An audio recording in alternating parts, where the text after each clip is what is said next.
Sveiki. Ar teko kažkada turėti tokį jausmą, kai esi išsipūtęs kaip balionas, bet tas baliono jausmas grinai po krūtinę. Toks neįtrauk, neišpūst ir atrodo ir išsipurpuruoji ir visi tualeto reikalai, viskas vyksta, bet išsipūtimo jausmas yra. Man tai buvo prieš keletą dienų ir pasikonsultavus parekomendavo pamėginti citriną su vandeniu gerti. Man parekomendavo gerti rytais.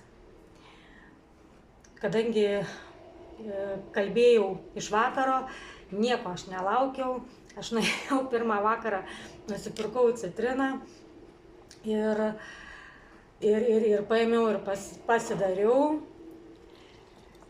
Nežinau, pradžiai gal reikėtų darytis pagal savo skonį, kaip kas mėgsta.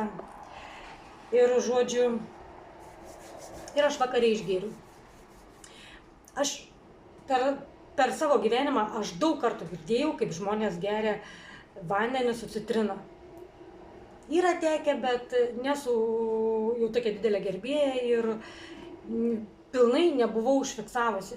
Bet kas labai patiko, kad paaiškino, kas čia galėjo įvykti ir ką daro citrina su vanduo.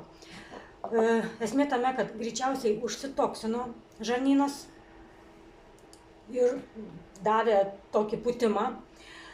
O citrina, ji geba surišti toksinus ir pašalinti iš organizmo. Na, man šito kaip ir pakako, kad pamėginti. Ką noriu pasakyti, aš iš vakaro išgėriau, aš šitą atsikėliau be viso šito baliono. Mano vėl viskas grįžo į savo vietas, kaip priklauso. Tai dabar ne tik iš vakaro gėriu, bet geriu iš vakaro, bet profilaktiškai geriu ir rytais.